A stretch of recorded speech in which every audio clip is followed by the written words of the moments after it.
The more I analyze this, what makes us different? Am I smarter? Am I using a different platform? Am I selling a different product to a different niche? No. So what is it? They think the traffic is the problem. They think that the audience is the problem. They think the product's the problem. The average conversion on a Shopify store is... What? Wow, that's crazy. That's right. For every 100 people that come to a store, 98% of them do not buy. They leave. Kind of wrap your head around that. What's interesting is they never look at...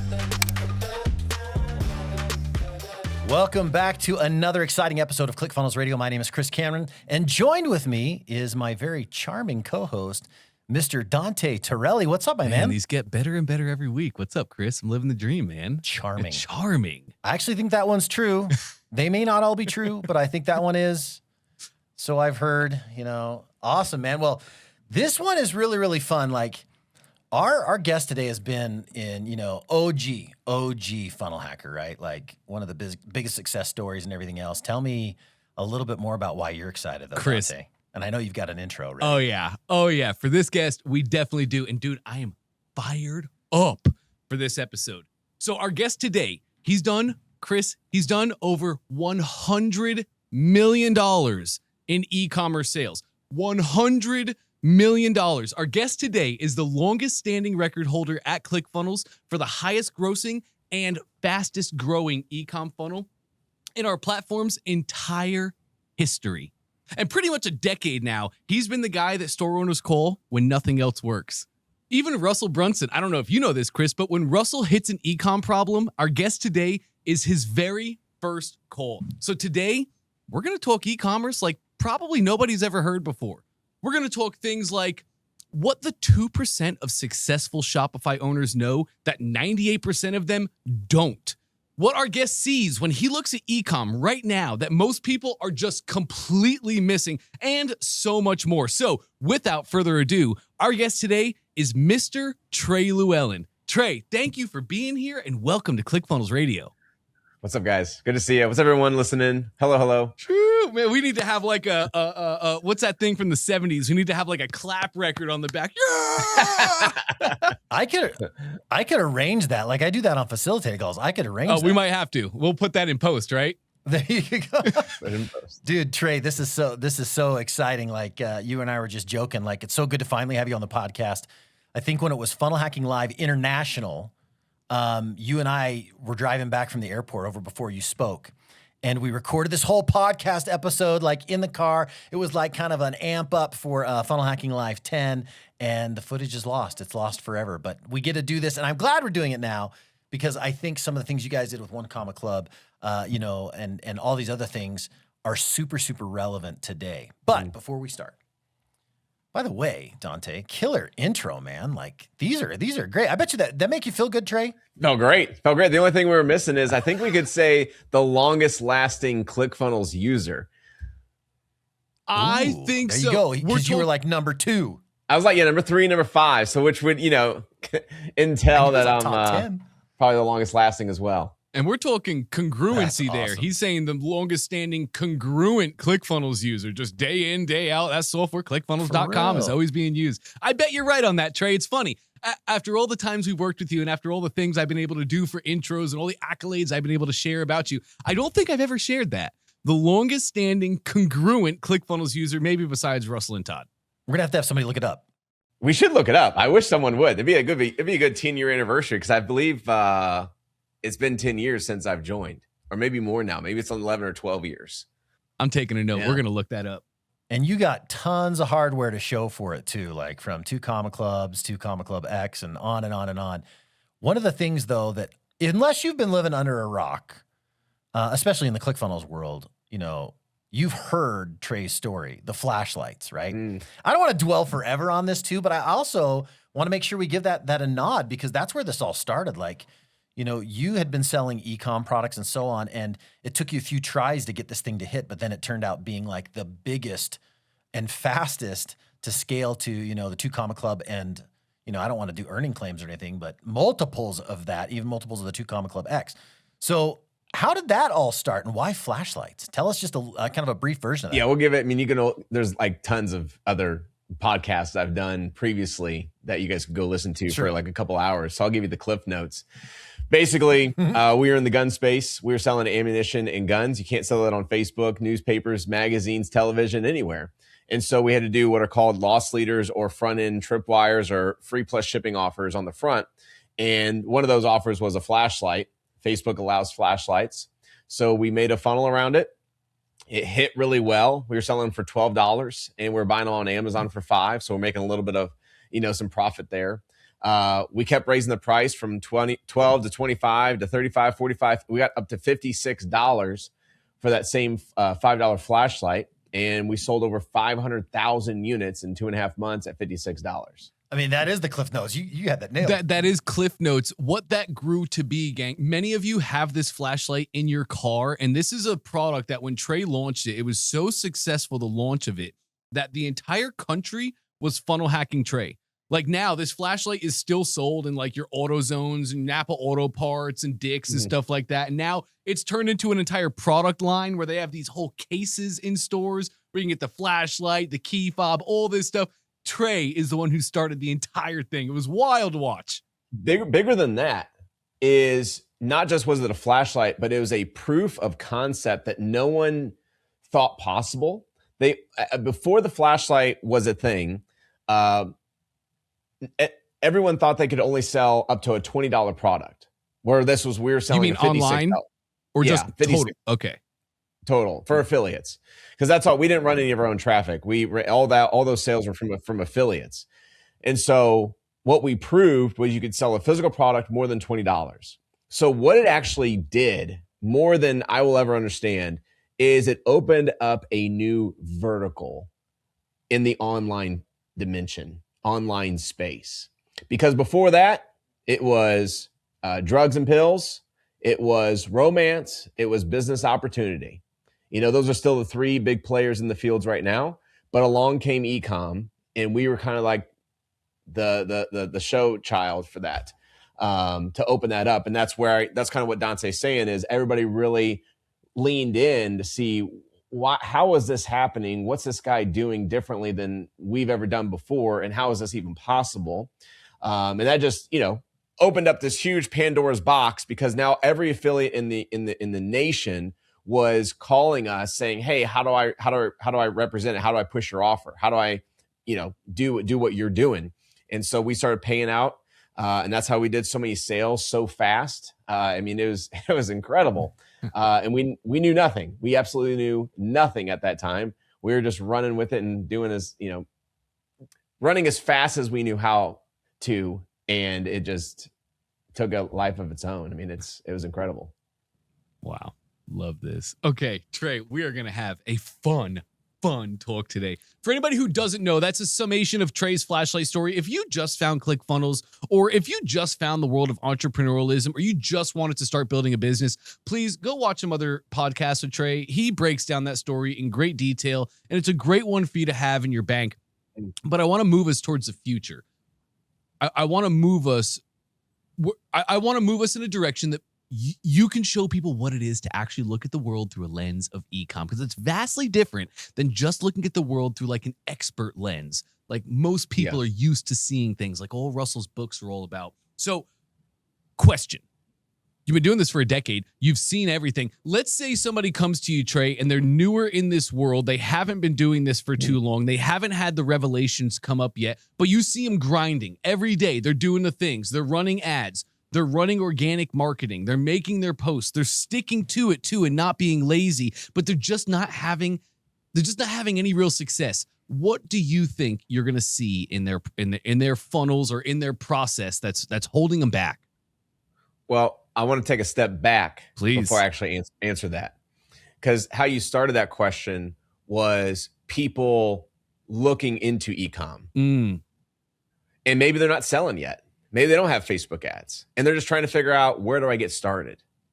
I think in this time right now, there's a big misconception, and probably has been for the last however many years Shark Tank's been running.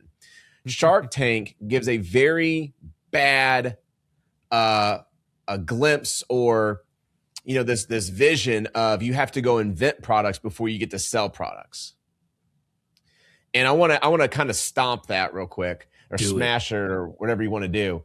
But to sell online, you don't have to patent a product. You don't have to own a product. You don't have to invent a product. There are products out there called OEM products. And OEM just means there's not a patent on it. It's owned by the factory. And you, Dante, myself, and Chris can sell that at the same time. And we just put our brand name on it. I think the biggest example that I could give you right now of this just happening right in front of your face is a store called Sharper Image. And if you go to Sharper Image in the mall, if you go to Sharper Image on online, you know, it's all boxed and crated as Sharper Image. Sharper Image makes projectors, but Sharper Image also makes pillows. No, they don't. They just They don't make any of it. They don't make any of it. They just brand it as Sharper Image, and they put a huge, huge price tag on that branded box. That same pillow, that same projector, that same drone is also for me to go out and sell as well. Not under Sharper Image name, but under my own name, under the Trey Lewellen brand, or under the Chris brand, or under the Dante brand. So the best thing about Ecom is you don't need to be an inventor. You don't need to even go purchase inventory. You don't need to have a following. You just have to have a product that people are willing to buy.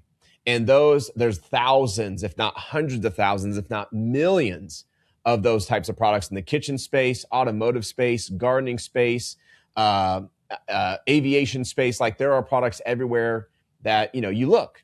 You can probably go look in your garage or look at the things that you purchased last. And just because there's a brand name on it doesn't mean that that product is patented and is owned by the person you purchased it from.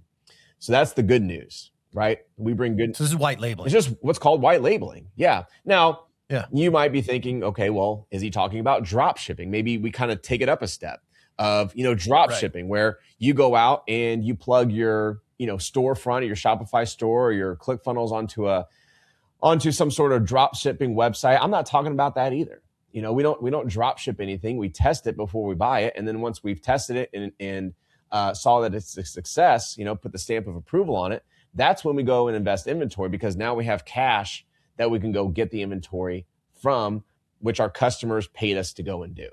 That's the beauty about how we do it. Is I've had client after client after client come to us. Dante has witnessed some of those. Oh yeah.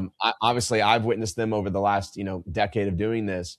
But the misconception is I have to go think of a really cool idea, a really cool product that's going to sell, and I'm going to go invest money into it. I'm going to go manufacture it, go build the molds or whatever, or go get one of these OEM products, put inventory in my garage, and then build the sales page, and then build the funnel, and then build the storefront, all to figure out that it was a dud product.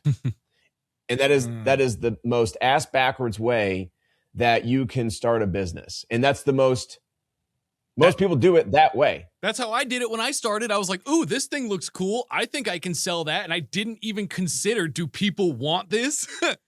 Should I try selling it? People do this with info too. Same thing. And they put all this time and effort in their info or their webinar. And it's like, whoa. Do people want this? Yeah. Well, what am I going to sell them when they buy the ticket to the show?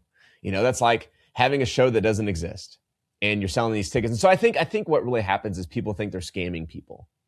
You know, like, oh, I'm a scammer because I'm selling this product that doesn't exist yet. I have no training videos. I have no back end. I have no, like, when they log in, it's a blank screen, right? Now, there's ways in the expert space to do that. There's ways to do that in the ecom space. Sell a product that doesn't exist. You don't own it. You don't have it. You don't inventory it. But just to figure out, get a pulse on the product to make sure it does have life. And once it has life, hey, game on, buddy. Like, let's freaking rock and roll this thing. Totally. And I think what you're saying right here is test it. Yep. You know, I mean, gosh, there's millions of products here. Like, go buy 50 of those microfibers and see if you can do it with that, right? So I don't have to go buy those. They've already been bought. Someone already owns those. So when I sell them, only until I sell them is when I go grab them on Amazon.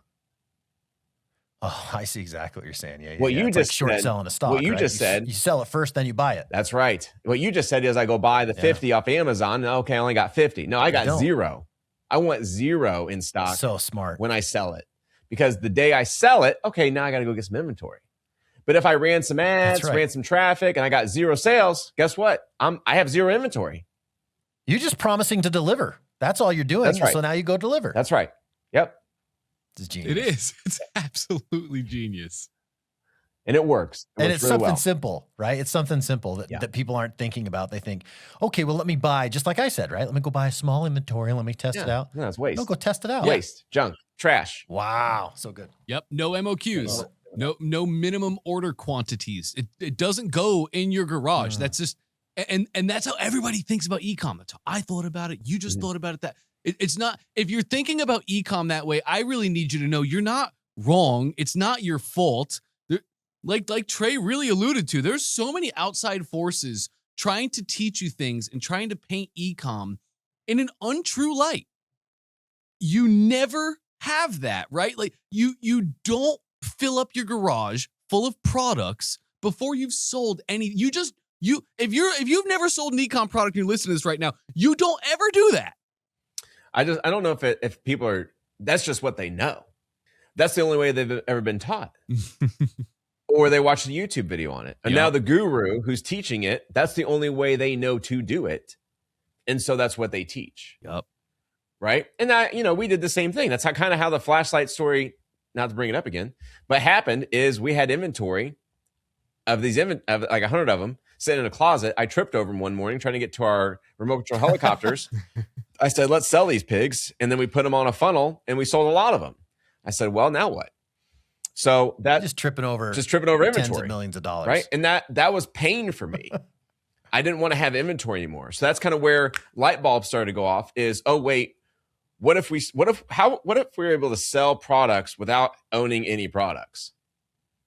And that's kind of where this what's called arbitrage started. Totally.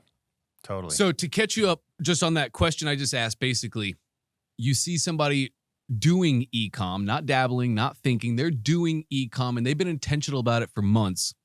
What kind of things do you see? Number one thing you see is inventory. They've tied themselves down to inventory and now they're doing everything they can to sell that inventory. And if that inventory is not good, if the product is not good, they're still tied to that product and they continue to churn their wheels trying to sell that product because they're tied to it. Is there any other things that you see that is common mistakes they might be making? Well, one, you're right. They got married to the product. Yeah. And a divorce takes a long time. So that's hard, right? I think this is pretty profound. And I'll say it like this. Most entrepreneurs or online store owners, they think it's the traffic. They think the traffic is the problem. They think that the audience is the problem. So like the niche or the market, the niches or the riches are in the niches. They think it's the product's the problem. They think they need to add another widget or something.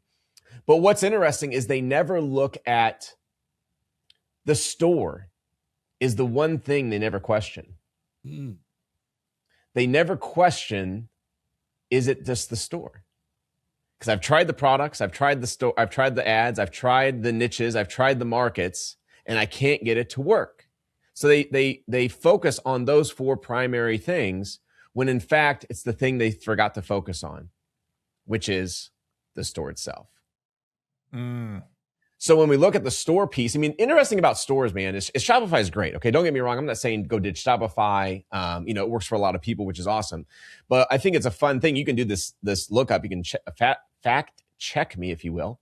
But if you look at how Shopify is designed, it's designed for what I call browsers versus buyers. And what I mean by that is, people come to a Shopify store after they believe in you, they trust in you, and they like your products. So in order for someone to buy from you, they have to do three things need to happen, right? This is kind of Wolf of Wall Street material out of his book, but they got to believe in you, they got to believe in the company, and they got to believe in the product. So three things, right? So they got to trust you, trust the product, and trust the company. If that doesn't happen, then the Shopify store is a browsing platform more than a buying platform. Where a funnel comes into play is we're able to attack all three of those rather quickly. We are able to get them to believe in us, believe in the product, and believe in the company. The one who's, the person who's selling, the company who's selling them that product. So a funnel is a fantastic front end conversion machine that allows you to grab as many buyers as you can. What I was getting to was the Shopify stats. So the Shopify stats, where you can go fact check me, is only 5% of the Shopify stores currently in existence today, which is like 6.9 million stores, which is a fantastic number. Only 5% of them will be in existence online in 10 years. So 95% of them will be out of business in 10 years. That's their churn. That's the Shopify typical churn rate. The average Shopify store brings in $50,000, it's like $53,000 a year in revenue. So at a 10% EBITDA, which means basically after COGS and overhead and all this stuff, you're making $500, 10% a month. So you really can't quit your job or pay for your groceries or fill up your tank a couple times at $500 a month. You need something different. You need a new lever, right? And that's where these funnels have to come into play, because they're so much better at converting a first-time buyer or a lead than a Shopify store will ever be. Because let me give you a great example. Please. Is, and this is more for the spouses, for the wives, because us men don't do this. But when the girls are looking for dresses, right? My wife will be looking for a dress or an outfit or a cocktail dress. And, these stores will come up on her newsfeed and she sees like this beautiful black dress or this beautiful red dress, and she clicks on that dress and it just takes them to a category page of dresses. Well, she doesn't want to go to dresses. She wants to go to that dress. She wants that dress that she saw on the ad. And too many times that happens to where we're getting all these random clicks and they go. Happens all the They go time. nowhere. We were just looking for furniture and it was this. There you go. I was like, no, I want to see that bedroom set that you just showed.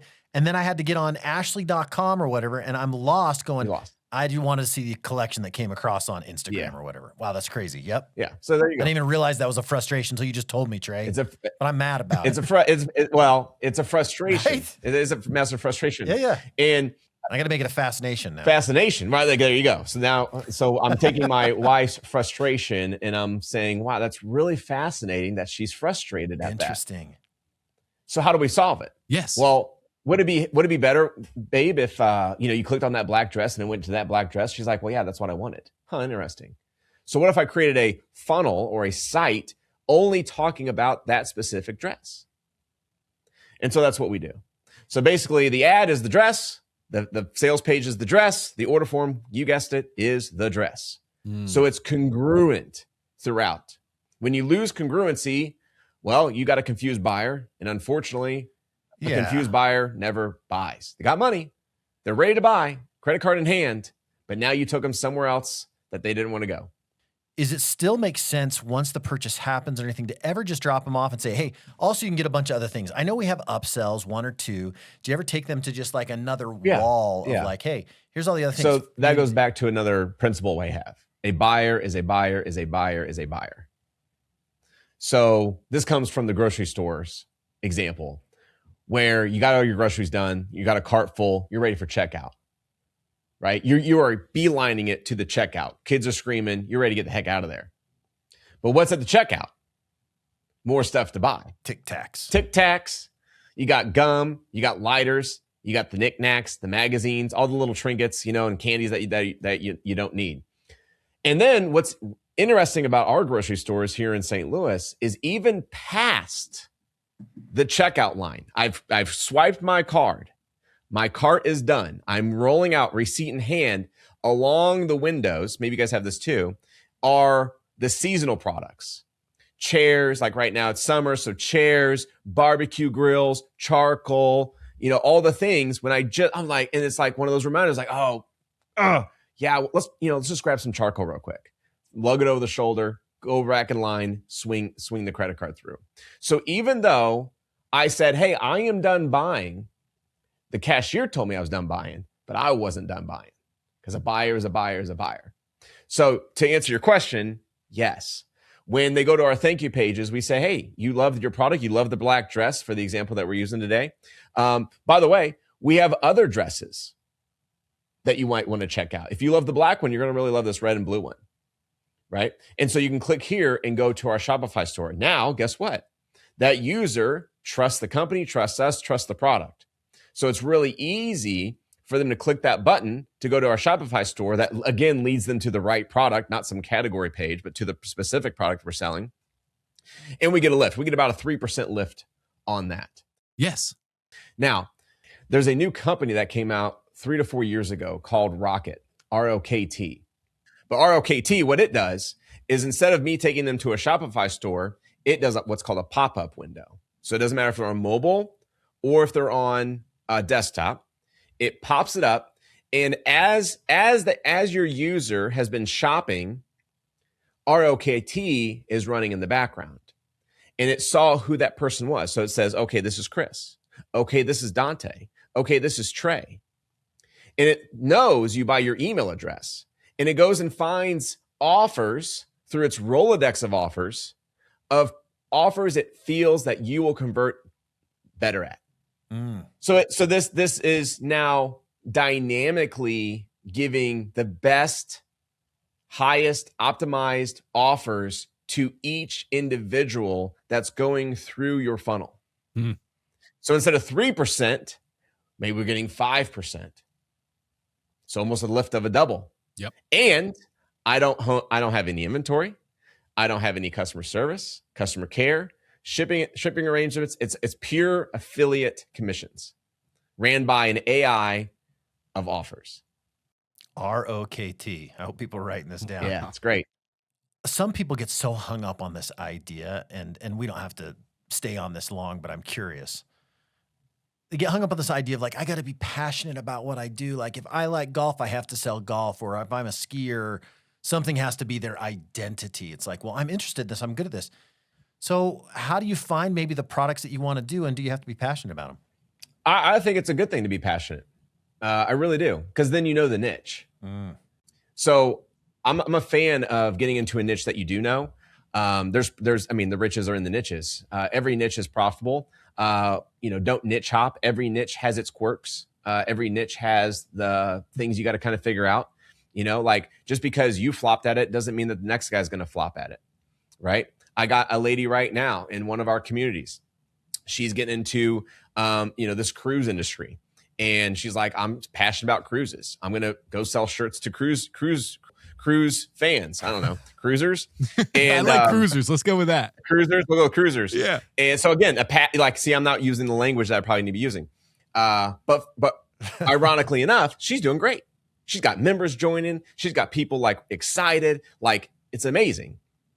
But just 9 months prior to that, I had another lady join our community, and she tried to be in the same niche as cruises, and she failed. She failed at it. She stopped it. She tried it for like 30 days and gave up. So is it the niche, or is it the training, or is it the passion? Well, you watched it. You watched them both do it. Tell me, Trey, what was it? What made number 2 win and number 1 not? Oh, I think a lot of it is fear. We let the devil run our lives, and the devil wants us to work that 9-to-5 job. Fear drives us more than we ever want. You can be the most knowledgeable person. You can read all the books about swimming and never be in a pool because you're fearful of drowning. You got to get in the water to swim. You're blowing my mind today, man. Like it's all simple stuff that people just need to dive into and see. Like if they didn't know what they wanted to do, you think having something that they are, obviously said this, but should they consider things that are outside? Like I'll give you an example. You used the flashlights and it was gun industry, but it was still somewhat maybe aligned. Like do you get stuff that's maybe just on the periphery a little bit and say, okay, let's start to test this and expand this a little bit and find the one that hits. Maybe doesn't have to be in their niche. For sure. Yeah. We're not in a niche, right? So we were in a niche. So we started with guns and ammo. And then now we've derived over to .com products, and .com products is like a Black & Decker. It's like a Sharper Image, where we just kind of have a smorgasbord of products that are like really heavy hitters, right? And they're like different niches. So our database isn't as optimized as someone who has an aviation niche or a garden niche or a plant niche or a homeopathic niche, right? Like those emails are going to be different than ours. I think I think that's the better route, is the niche route. I like to have niches that are over 1 million people. I don't like micro niches. those are a couple like of the staples that, I preach is over 1 million people. The niche, I want the people to be doing or thinking about that niche at least once a week, right? If within seasons. So if it's baseball niche, well, you're going to be out of season. Makes sense. So you want within seasons, I want them doing it, touching it, feeling it, buying something for it at least once a week. Once a week. Yeah, like aviation for and 1 me, million people. right? Like for aviation falls outside that though. Aviation's there's 400,000 pilots in the United States, but we were able to still make it work. So again, there's caveats. Again, like I've been doing this for a long time, so I can kind of like get into a niche and like make it work just because, I have 10 years of data, right, in my head that just now kind of operates and works. But that's the difference is you can go try to watch YouTube videos and try to figure it out yourself, which you'll probably get there. You'll probably get to the same destination, but it's like, how fast do you want to get there? Do you want to take 3, 5, 10 years to figure it out?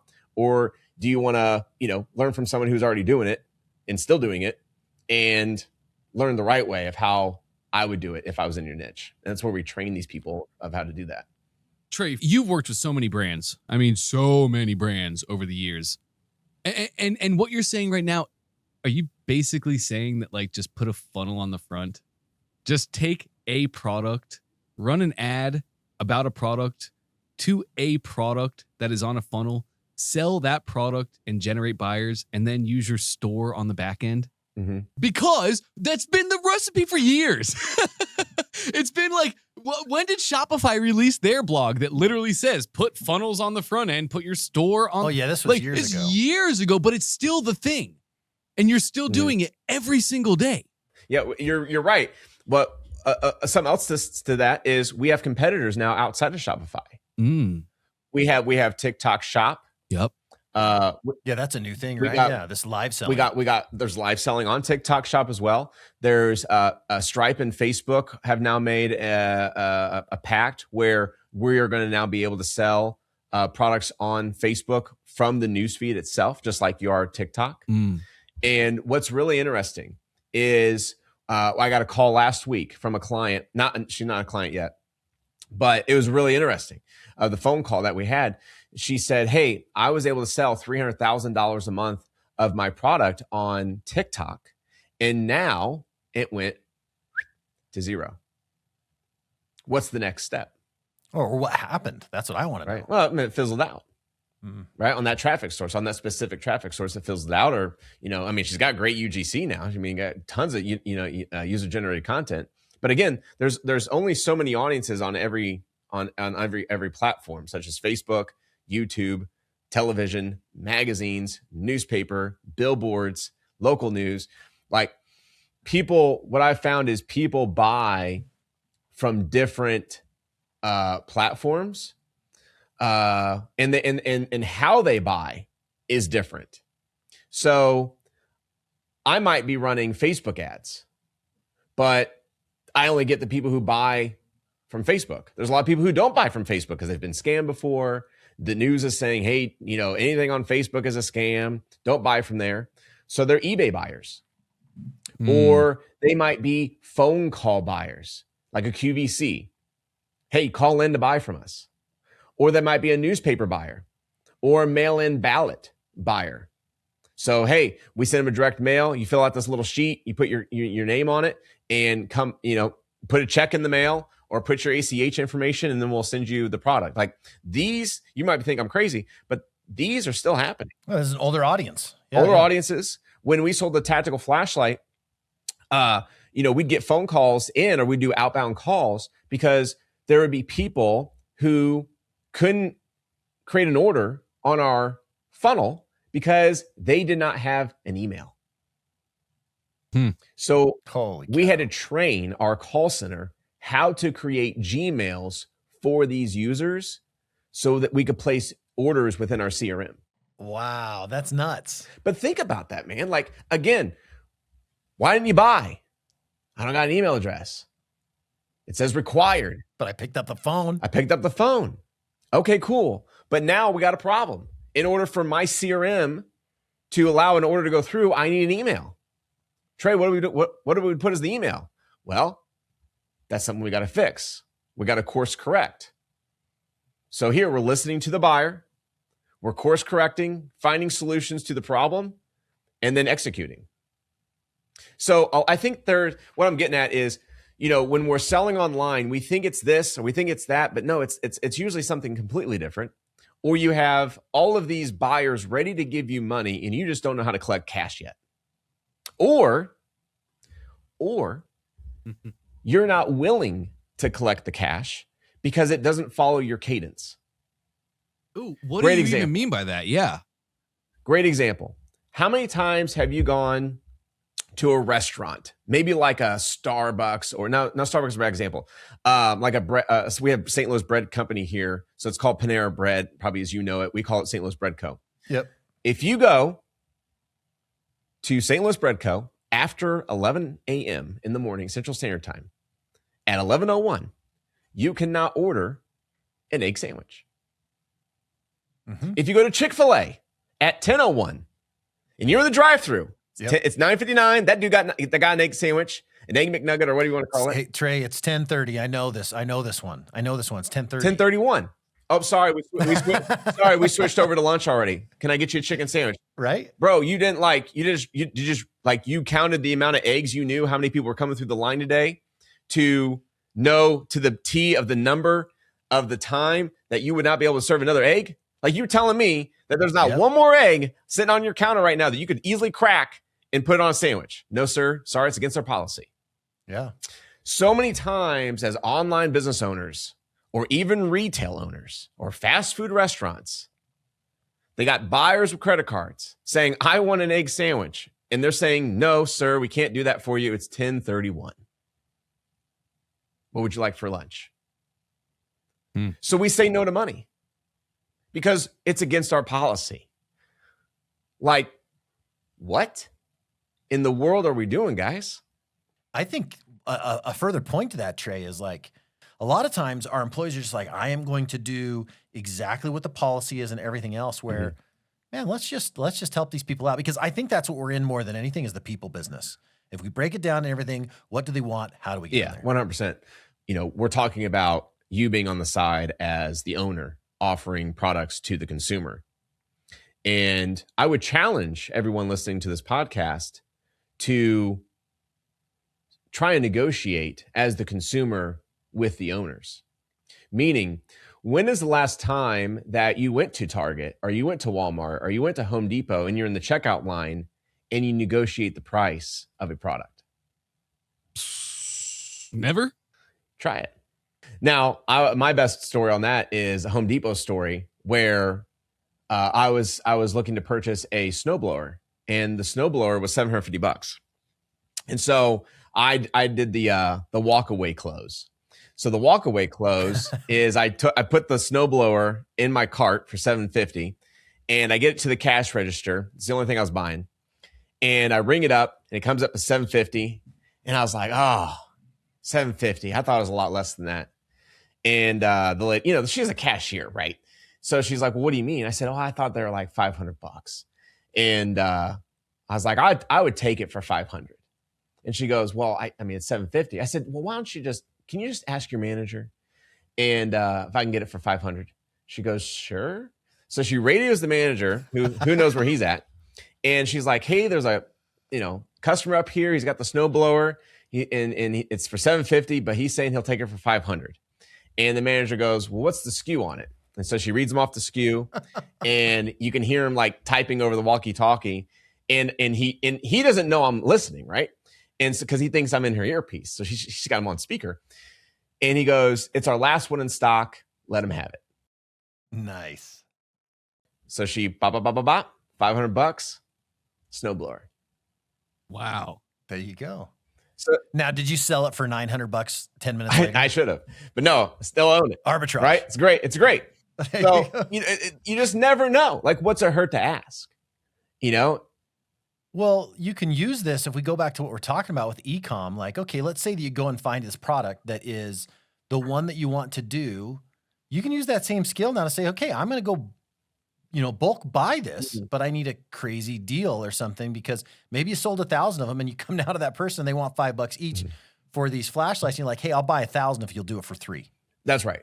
At the end of the day, I'm just training you to always be in negotiations, because what I'm getting down to is your P&L statements on a company. So full circle now is we're back to ecom, and you're going to have a P&L, which is a profit and loss statement, which is going to have all the expenses to your company, such as your shipping costs to ship things into your inventory, your warehouse, or to ship things out from your warehouse to your consumer.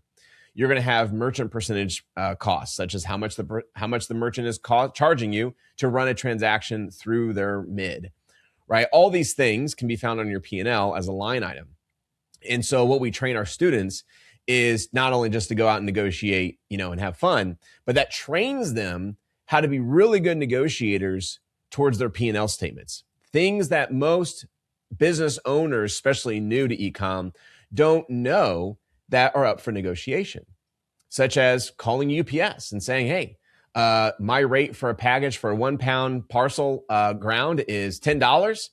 Can I get it for $5? Hey, Stripe, you're charging me, 2.3% on a transaction. Can I have it at 1.3? Saves you $1. That's $1 for every 100. Adds up when you're doing millions of dollars of transactions, right? So all these things. Hey, when we get a refund and someone sends their product back to our warehouse, we have a docking fee or put it back on the shelf fee. Can we negotiate that? Hey, if I put out so many orders, can we waive that return fee? Hey, you're charging me a percentage or a price to have a pallet on the ground at your warehouse. How do I get free inventory sitting in your warehouse? And all I'm just doing is paying your pick and pack, which is to pick the product out, to pack it up, ship it out. Pick, pack, ship.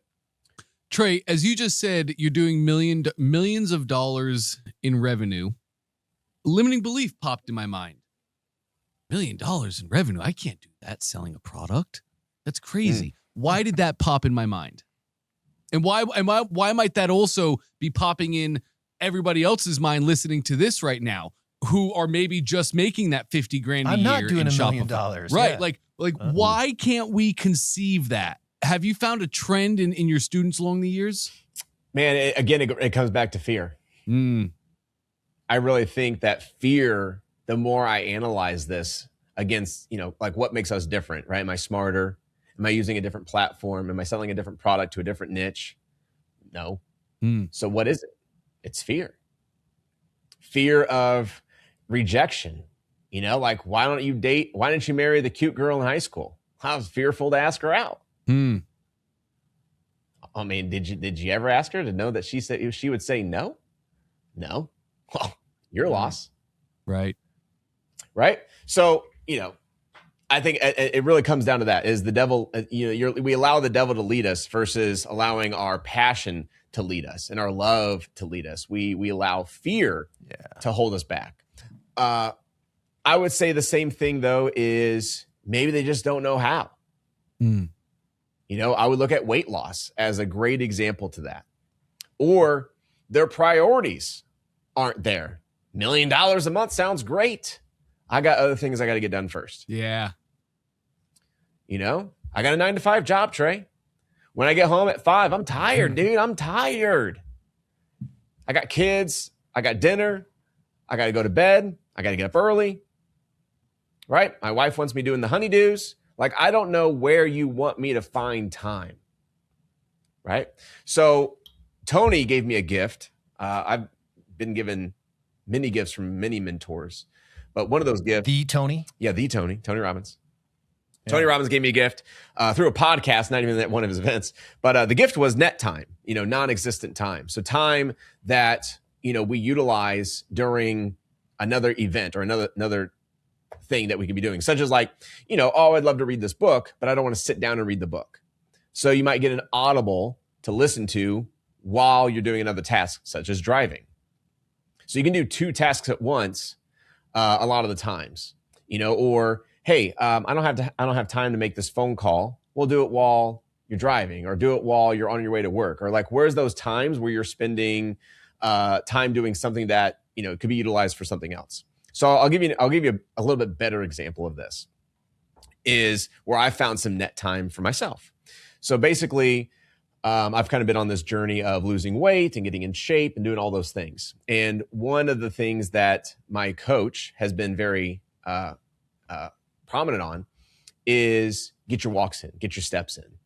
And I'm like, dude, like I'm getting here an hour early. I'm on the treadmill. I work out with you for an hour. So I'm 2 hours into the day, and it's more if it's within the working day. Okay. And I'm hitting 10,000, and to get another 5,000, I gotta go for a 30-minute walk to get that other 5 in. And he's like, figure it out. So I figured it out. So what I do now is I actually drive my car to work. I put a weighted vest on, 20-pound weighted vest, and I walk my ass to the gym. It's about 2 miles from here. So I walk to the gym, which takes me about an hour to get there. No, it takes me, if it's straight, if I beeline it, I can get there in like 30 minutes. But I'll take a long route. It takes me an hour. So I'm still getting my morning walk in. However, I have forced myself now that when I'm done with the gym, I have to walk back to the office with a weighted vest. Yep. For those 30 minutes. So during that net time, which I mean, I would be driving from, the gym to the office from that point in time anyways, I found myself doing other things, such as, just goofing off or going and grabbing a Starbucks or doing something. Well, now guess what? Starbucks is on the way. So where do? I beeline to Starbucks. I walk there with a weighted vest. I walk in with a weighted vest, which looks strangely, by the way. And then I walk out with a Starbucks with my weighted vest and off to the office I go. So I found time still within the same day and the same constraints of my day to get the other 5,000 steps in. But I'm able to have phone calls during that time. I'm able to listen to podcasts during that time. I'm able to listen to a book during that time, or just have, zero thoughts in my head, which never happens, of just like no sounds, right? Just listen to the birds and let the wind go through my hair of time. But, rain, sleet, snow, whatever, like it's a journey. It's priorities. Yeah, it comes down to priorities. It really does. Yeah, I agree with you 100%, Trey. It's priorities. Like anytime you say yes to something, you are 100% saying no to something else. So you have to figure it out. I did it was funny. We were really kind of talked about ecom a lot. We've said some stories about you, but you and Dante have taught a lot of people on ecom over the years, and especially most recently, you and Dante.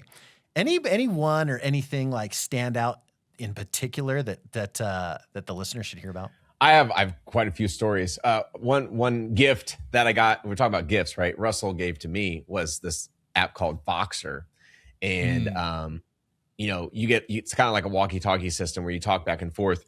And what's cool is if you get a good Voxer, someone who had this big epiphany or this big win or this big whatever in their business, you can star it and then save it into stars. And so if I'm ever feeling down or am I doing the right thing? I just go to that star file and just listen to those. And they're just, really cool of how we're changing lives. I didn't even know that was a function. Yeah, it's really cool. I just learned there something. You go. So I've saved those and, I'll listen to them time to time. And one of the ones that always kind of, comes up because I start from the top, move my way down is this client name.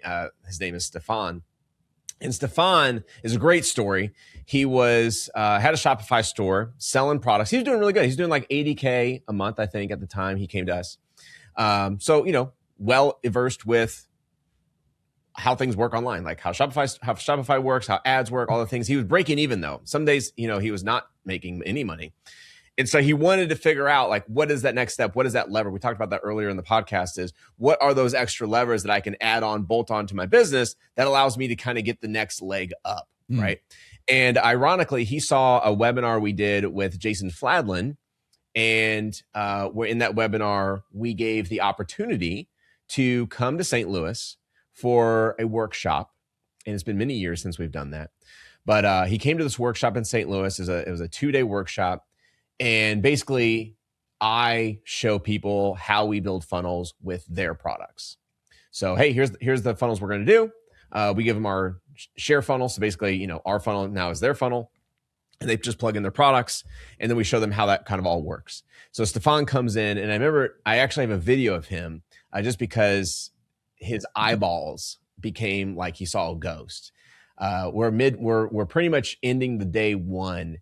And he's a wizard, he's a genius, and he'd already finished it, and he'd already started traffic, and he'd already started getting sales.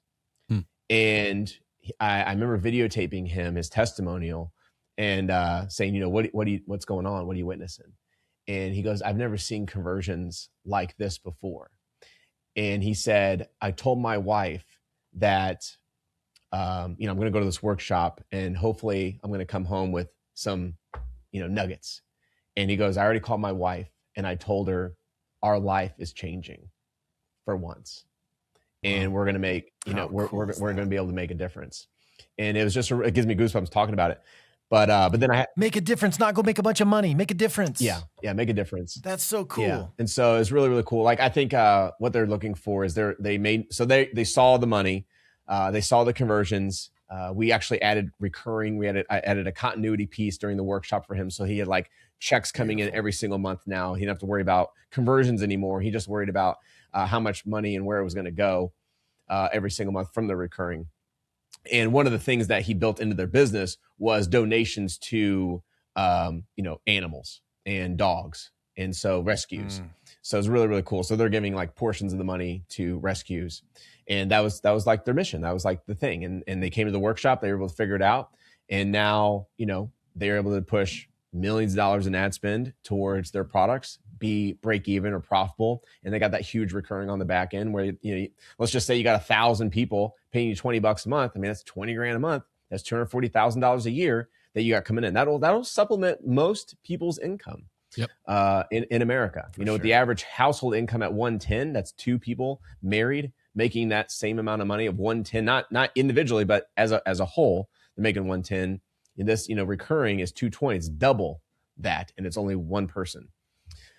So yeah, that he's a great case study. But he did nothing different than anyone else. He followed the system. He got the same templates that we have. He plugged in his product, and voila, it made sales. It's like they see it as magic, but it's not magic.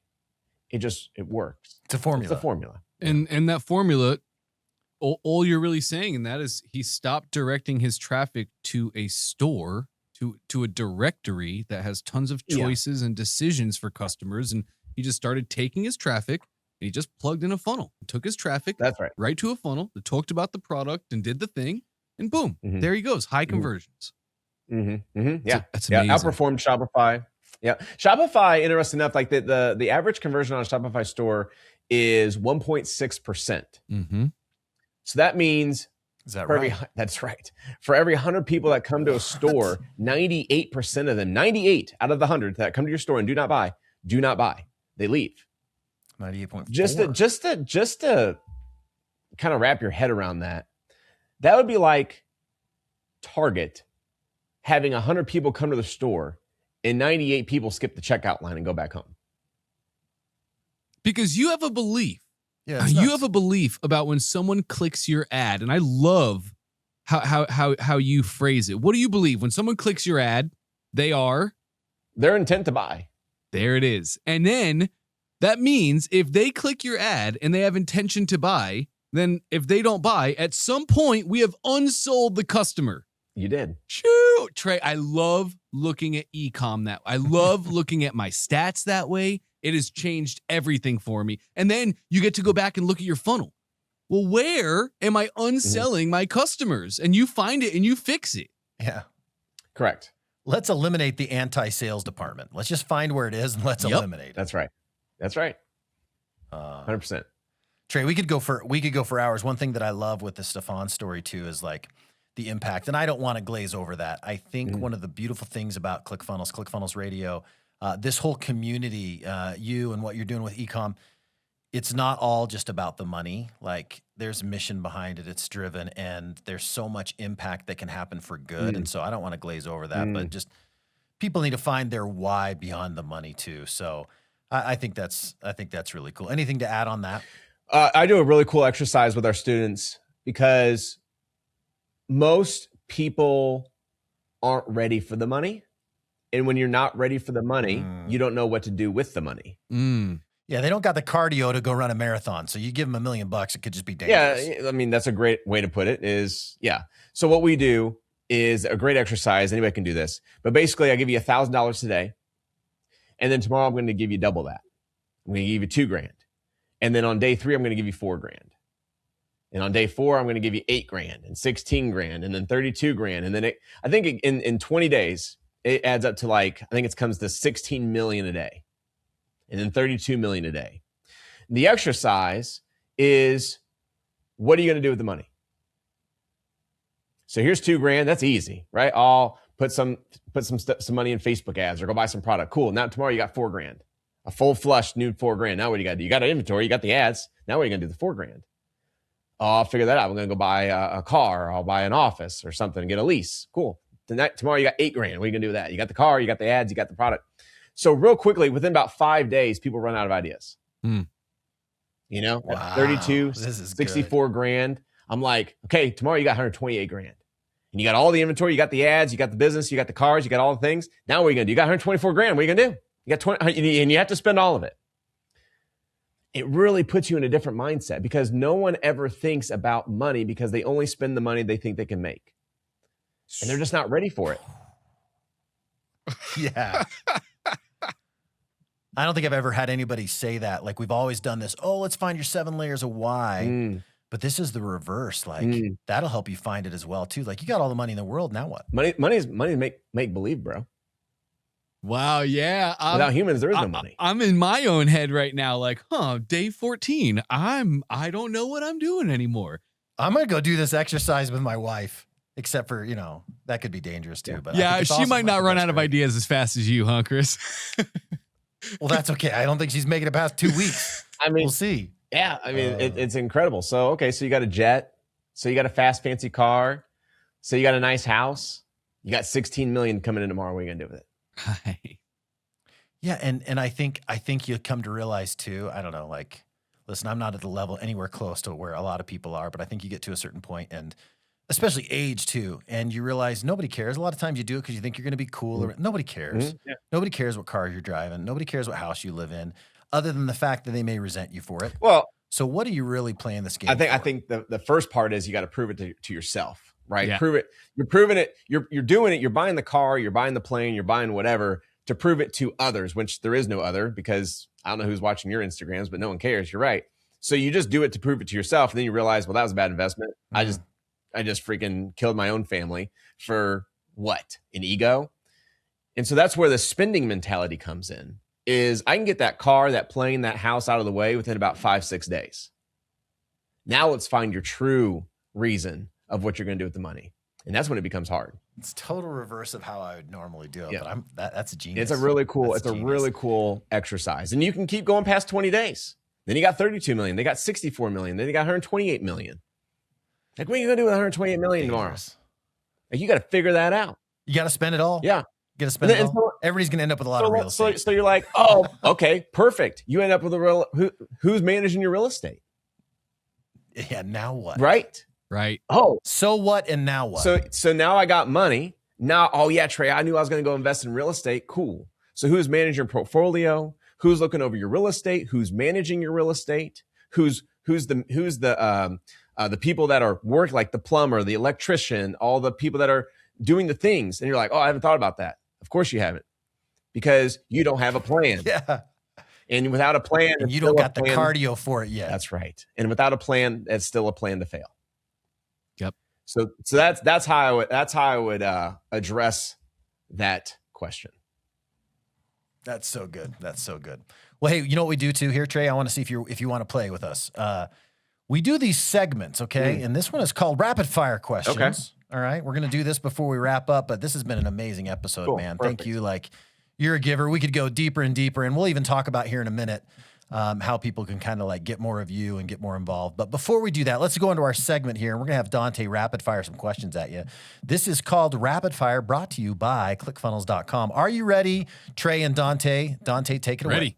What is one thing a store owner should stop doing today? Was one thing a store owner should stop doing today? Man, I would say running ads to their homepage. Yes, running ads to their store page. Yeah, you're paying to send people to the most confusing page on your website. Gold. It's a maze. Don't do it. Yep. Okay, something I would love to hear. What's the most overrated advice in ecom right now? Man, I would almost, and this is such a a twister is like build the brand. Build the brand is what I probably would not try to do first. And why?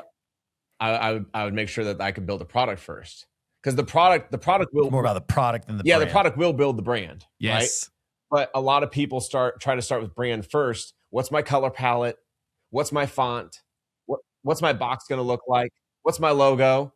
Like I just started a company a month ago outside of Ecom, and we had our first purchase without a business name, without a domain, without even a business contract between the partners. We actually had to collect the money through another company because we didn't have anything set up. No bank account, no EIN number, no name, no nothing. Yep. Just a product. Just a product. And the guy wanted the product. And then you sell the product. There's life. Build a brand around the product. Yes. Great.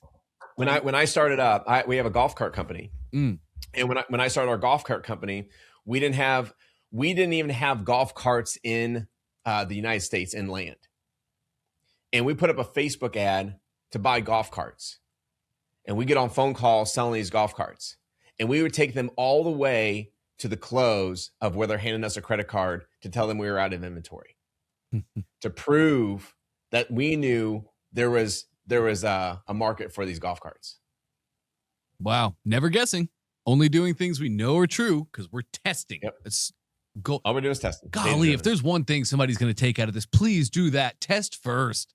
Test first. Because what's the problem with? There's no problems with it. Trey, we've seen so many times. I'm blessed. I get to coach with Trey, and we've been doing so for years, and just so many times the amount of people that don't do any testing and are scared to. Also, I think a lot of times scared to because they don't want to see like, oh man, maybe this isn't a great product. Maybe I do have to switch, and it kind of kills their dreams, but they don't do any testing. Just go collect a credit card. And if you have to give a refund, give a refund, but you have data. You have solid footing to stand on. And that's what you've done. So if there's one thing you take away, please take away that. Yep. On the adverse, what's the most underrated thing in ecom? Post-purchase upsell. Yes, it is. Yes, it is. Every day we see this, Trey. Somebody comes in and they're like, I'm doing so much. I'm spending X amount of money on ads, or I'm spending X or spending time X to be able to make organic content to do this thing. And I'm generating 50 sales a day. We're like, oh, it's amazing. And they're just continuing to chase front end conversions.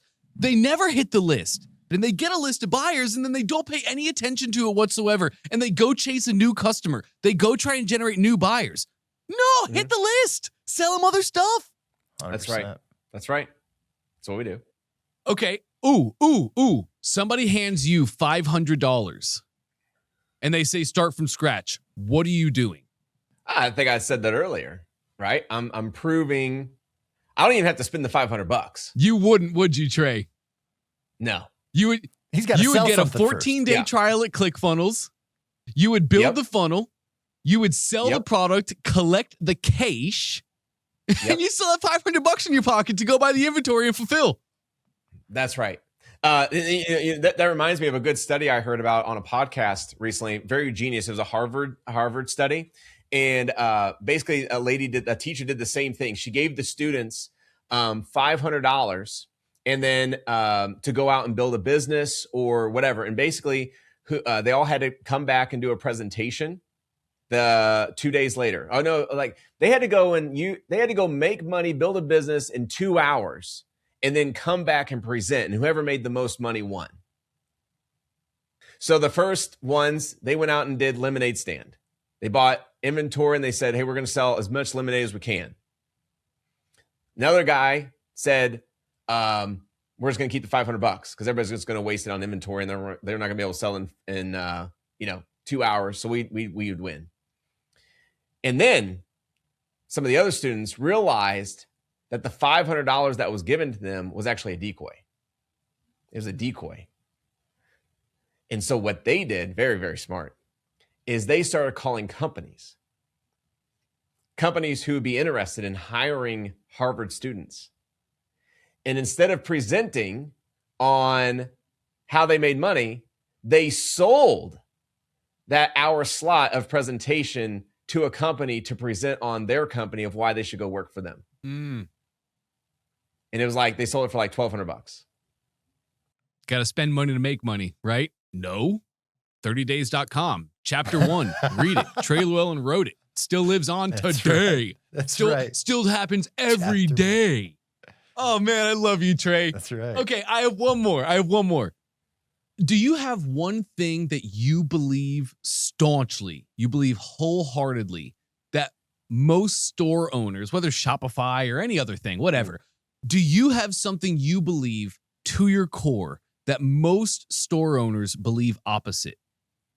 Well, I think I would say that, again, they're not looking at their store as what could be the Achilles heel. Mm-hmm. And maybe they've never tried running a funnel on the front end. So, a couple things with that. I know we're on rapid fire, but I like to kind of explain myself. I like that. I read a book and it said every time you add a SKU to your business, you increase the complexity of the business by 12x. 12x. So every time I add a SKU or a variant, I'm increasing the complexity of my business by 12x. I mean, that adds up quick, just kind of like the money example we did, right? It's like, okay, I know how to spend $2,000, I know how to spend 4, 8, I can do that. But man, we get to 16 million. Holy smokes, I'm thinking different. Yep. Same thing here is, and I tell you that to tell you this. We had a client come to us. He sold belly button rings. And Dante, you've heard this story. He had 50,000 belly button rings. All by the way, handmade at his, whatever storefront. He had like 12, 24 girls just ripping belly button rings. Honestly, that's a lot of hands. A lot of hands, right? And they're all like handmade. Yeah. And he came to our workshop. I was like, dude, 50,000 belly button rings. He's like, yeah, but we got to have options. We got to have, gems and this symbol and that symbol and all the things. I was like, good golly. I said, just out of curiosity, do you got a top seller? He goes, oh yeah, of course. Bop, this one. Knew exactly which one it was. I said, what if we just sold that one? He said, what do you mean? Is that possible? I said, let's build a funnel at this workshop just with that belly button ring. Only that one. No, not the other ones. No different colors. No different shapes or sizes. Just that one belly button ring. And we're going to sell multiples of them. Same belly button ring. This is genius. And my gosh, he walked out of that workshop a new man and a new business. Because no longer did he have to come up with all these different belly button rings for all these girls. He didn't have to train all the girls how to make the new belly button ring. He didn't have to figure out which ones are going to sell and which ones aren't. He didn't have to figure out how much inventory he's going to need for each individual new belly button ring he was going to make. Because he's just selling one. And when they bought that one, guess what? He's like, oh, by the way, let me open up Pandora's box door here where you got 49,999 other ones that you can go buy. Because think about a woman scrolling through 50,000 belly button rings to figure out which one matches her identity. Versus, here's the best belly button ring we got. It's the top seller. It converts really great. We know it sells. Let's go get a lot of them and then show them all of these. That, I would say, is the difference between a Shopify owner and a funnel builder. That sums up the entire episode. Yes, it does. Yeah. Right there. In rapid fire, Trey, way to go. Fantastic. Now, listen, before we let you go, you've got this cool little logo and everything behind you, the Single Product Payday Challenge. So if people want to get to know more about you, get this going with their funnels and their ecom, is this a great way for them to start? Tell us a little bit about it. Yeah, so we're doing just that. We got a little challenge we're doing. I think we're going to do like a 3-day. We got one coming up here, I think this week or next week. So I'm sure we can do a link below this podcast, or you go find, I think it's just singleproductpayday.com or something like that. Maybe you probably. Yeah, /CFR. /CFR. There you go. Yeah, click on the link and join us. It's a free challenge. You can come join. You can actually do VIP for free too. I think we got a little something extra that we're doing for you guys for the VIP piece. But it's a challenge. It's a walkthrough of exactly what we're doing and how we're doing it. Taking winning products. So it doesn't matter if you're on a Shopify store and you're just, you're having sales, you're making sales, or maybe you're barely breaking even, or you're making money, which is even better, right? And you're looking at, hey, what's the next lever in my business to get me to that next level? This would be a really good challenge for you. It's also a great challenge for people who've never sold ecom before and are looking to do it, or maybe you're drop shipping, or, hey, I've always thought about selling something online and I've never gotten the chance around to do it. Well, this would kind of put your seat in the saddle and allow you to take the time with us. It's me live, on the calls, walking you through exactly how we set it up, how we drive traffic, how we optimize our funnels, and how we get sales. And so if you've ever thought about selling ecom, or maybe you're already selling ecom and you're looking for the next leg up, it'd be a fantastic challenge to join us. We'd love to have you.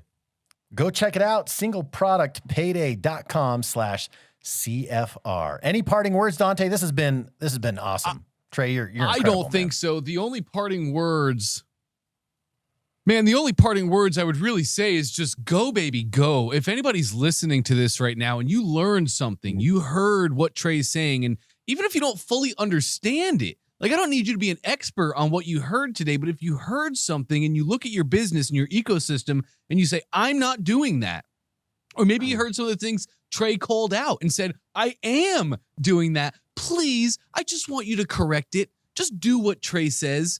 I mean, geez, Louise, I've been coaching with Trey for like over 2 years, and I know we all know the hashtag do what Russell says. Yes. There's also another one. It's hashtag just do what Trey says, right? So if you want to learn that, if you learned anything here today, please take action in your life. Well, that's why we're doing this podcast. That's why Trey made the challenge. That's why ClickFunnels is still here. We want to see you get results. We don't want to see you churn mud. So please just take action on your life. Love it. That's another wrap, guys. Another great episode of ClickFunnels Radio. We'll catch you on the next one.